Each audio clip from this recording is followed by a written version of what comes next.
Bonjour à toutes et à tous, c'est un plaisir de vous retrouver pour une nouvelle émission de 100% Quintet. Ce samedi, on va filer à Enghien pour le prix du Palais de Chaillot. C'est une compétition réservée aux chevaux d'âge, âgés de 7 à 11 ans, qui en découdront sur les 2875 mètres de la piste. Ils seront 16 au départ et tous s'élanceront du même échelon. Vous allez voir, ce sont des compétiteurs que vous connaissez très bien. On peut dégager bien sûr certaines bases, mais n'hésitez pas pour les 4 voire 5e place, bien sûr surtout les 5e places, d'élargir vos jeux car on n'est pas à l'abri d'une surprise. Ils sont plusieurs à pouvoir prétendre aux places.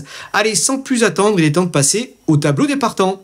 Allez, c'est l'As Apinadica qui lance le tableau des partants. C'est une jument dont on connaît la qualité et elle se montre particulièrement tranchante quand elle peut être déférée des 4 pieds. Ce sera le cas et pour moi, c'est une base incontournable. Le 2, Sahara J-Burn. Il n'a pas été revu depuis le 20 avril, mais attention à lui car il a déjà réussi et même gagné sur sa fraîcheur. Le 3, Favori de Liton. Il se plaît sur le parcours, alors méfiance car en 2 tentatives, il compte un succès et un premier accessite, le tout en marchant 1-13-1, un chrono qui lui confère une chance théorique dans cette compétition.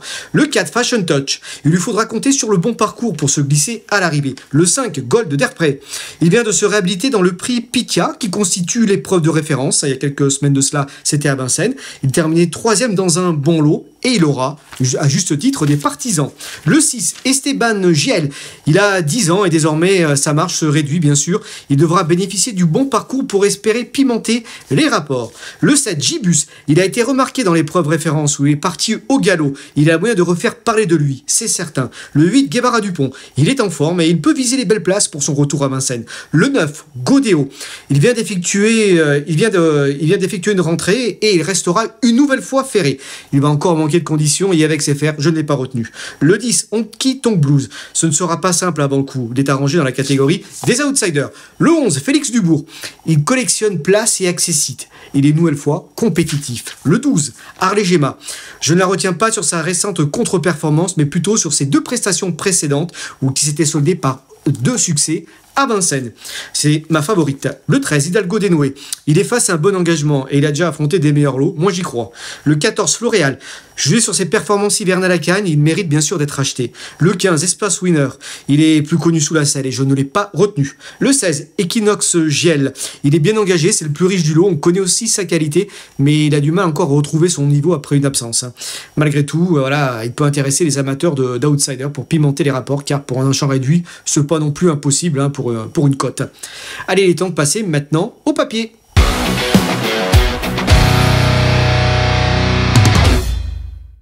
Allez, mon choix préférentiel s'est porté sur le numéro 12, Harley Gemma. Alors, je ne tiens pas rigueur de sa récente contre-performance dernièrement ici même à Enghien. C'était il y a une semaine, c'était dans le prix de la Manche, qui était remporté par Gaspard d'Angis devant Y de Ceylan. C'est vrai que ce jour-là, elle n'a pas forcément été très chanceuse car elle a été obligée de venir en épaisseur, le nez au vent, à peu près à 1100 mètres du but. Voilà, à côté des animateurs qui étaient donc, comme je dis, Gaspard d'Angis et Y de Ceylan. C'est pas simple. Et je vais pas la retenir sur cette contre-performance, mais plutôt sur ces 2 prestations précédentes où elle avait gagné par 2 fois à Vincennes sur les parcours de tenue de la grande piste. On se souvient qu'elle a battu notamment en juin, c'était sur les 2850 mètres de la grande piste, le bon Hannibal Tuileries pour le succès. Et ce jour-là, elle marchait comme dans l'excellente réduction de 1-11-9, ce qui n'est vraiment pas rien. Et voilà, moi, je lui raccorde crédit, évidemment. Et Marc Sassier a déclaré dans nos colonnes que, voilà, au niveau des points positifs, elle a bien encaissé sa récente performance. Elle n'a pas pris dur. C'est vrai qu'il n'y a pas eu beaucoup de rythme à un certain temps. Et si elle répète sa valeur, elle détient bien sûr une première chance, comme il l'a déclaré dans nos colonnes. Moi, j'y crois beaucoup et je la pense capable de pouvoir renouer avec le succès. J'ai placé en 2e position comme concurrente directe Apinadica, le numéro 1. C'est la concurrente la moins argentée du lot, mais assurément pas la moins douée. Et d'ailleurs, Alexis Garando, son metteur au point, gère avec beaucoup d'à-propos sa carrière. Alors, elle reste sur une honnête 5e place en étant ferrée, justement à Vincennes, derrière Harley Gemma. Là, elle sera complètement déférée des 4 pieds et elle est particulièrement tranchante à son affaire dans cette configuration. Alors, j'ai un petit chiffre à vous donner. Apinadica, déférée des 4 pieds en 9 sorties. Elle a été déférée 9 fois dans sa carrière des 4 pieds pour 5 victoires et 2 accessites, 5 victoires et 2 accessites, ce qui n'est pas rien tout de même, ce qui fait un pourcentage de réussite à la gagne de 55,5% et de 70% à l'arrivée. Donc voilà, c'est quand même pas rien. Donc franchement, c'est un peu, ça sent un peu une course visée. C'est vrai qu'elle affronte quand même ses aînés, ce qui est quand même un avantage. Elle va se plaire piste plate et la longue ligne droite va servir ses intérêts car on sait qu'elle aime pister et venir finir ses courses. Si elle a du rythme, elle est tout à fait capable, pourquoi pas, de pouvoir bien sûr jouer un tout premier rôle à l'arrivée et pourquoi pas même viser la gagne, lutter avec Hervé Gemma, hein, comme pourquoi pas, et même d'autres concurrents qui peuvent se mêler à la lutte pour la victoire. Donc moi j'y crois beaucoup. Et pour conforter un peu mes propos, Alexis Garando a déclaré dans nos colonnes qu'elle doit terminer bien sûr dans les 3 premiers. C'est un minimum, hein. Franchement moi je ne vois pas sortir bien sûr des 3. En 3e position j'ai placé Hidalgo Desnoé. Alors Hidalgo Desnoé il fait partie des plus riches du lot et j'ai envie de dire il découvre quand même un bon engagement. Alors il a affronté quand même des oppositions beaucoup plus relevées, hein, dans sa carrière.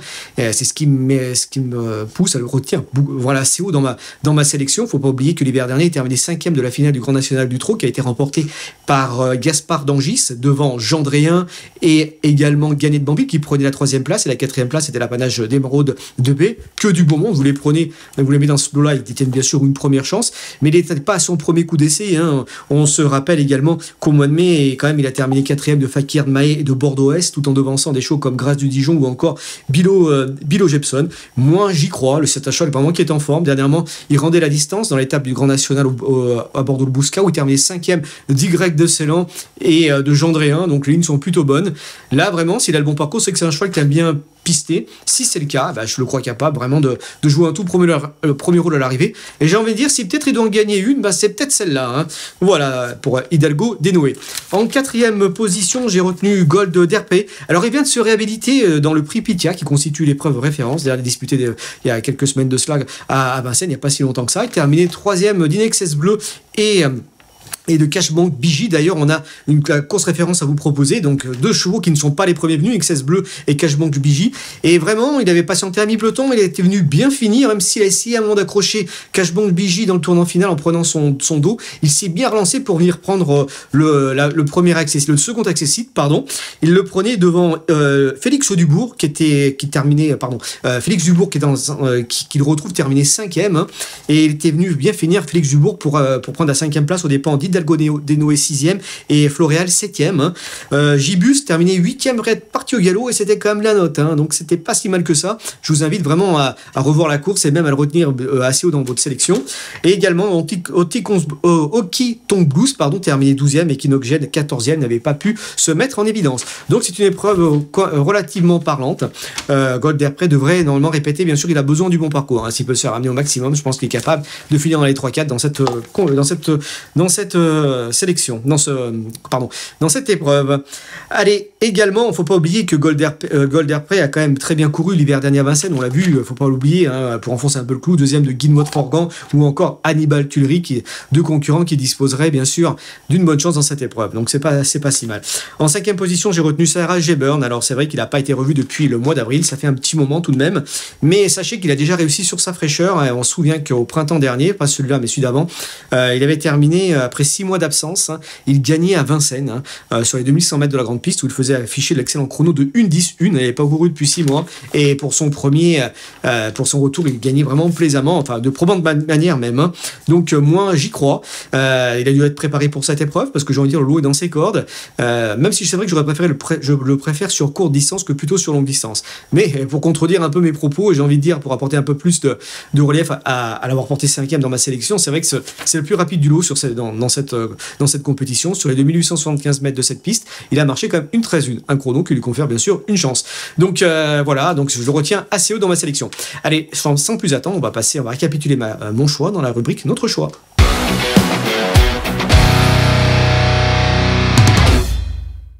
Allez, tout dans ma sélection, j'ai placé le 12 Harley Gemma, suivi de l'As Apidanica, du 13 Hidalgo Desnoé, du 5 Gold Herpé, suivi du 2 Sarah Jeburn. 3 autres chevaux pour compléter une combinaison en 8. J'ai placé, mon gros regret, c'est Gibus. Comme je le disais, c'était la note dans l'épreuve référence, mais il faut faire des choix. J'ai préféré mettre un outsider Sarah Jeburn plutôt que Gibus, mais voilà, si vous le mettez 4e, 5e, 3e, on ne peut pas crier au scandale, bien sûr. J'ai placé en 7e position un autre outsider, faut tenter des choses, c'est Kinokgel qui a la qualité pour se distinguer dans ce lot-là, mais malheureusement, il a un peu du mal à retrouver retrouver sa bonne carburation. Voilà, mais je pense qu'il continue de monter en condition. Si tel est le cas, je pense qu'il n'est pas non plus impossible de venir accrocher une 5e place. J'ai placé également Floréal, qu'on a vu se placer dans l'épreuve référence. Et puis également, si on juge sur ses perfs hivernales, notamment à Cagnes-sur-Mer, bien sûr, il dispose d'une chance dans cette épreuve. J'oublie pas non plus le 8. Alors, c'est vrai que là, on dépasse le cadre des 8 chevaux, mais d'autres regrets. Je peux citer bien sûr le 8 Guevara Dupont, Félix Dubourg, le 8 et le 11, ou encore Favori de Liton. Voilà, donc vous voyez, ils sont plusieurs. N'hésitez pas à faire des champs réduits ou faire une longue pour mettre quelques outsiders, autres chevaux qu'on ne pouvait pas mettre dans une sélection en 5. Et un petit cheval du jour à vous proposer, c'est Kaiser River qui vient de renouer avec le succès. C'était à Vichy dernièrement, de plaisante manière. Il sera dans la 6e course à Anguin, le 605, c'est exactement. Voilà, il a affronté quand même les meilleurs de sa génération à 3 ans, les Cocktails du Dain et consorts. Voilà, dans cette catégorie-là, moi j'estime qu'il ne doit pas sortir des 3 premiers.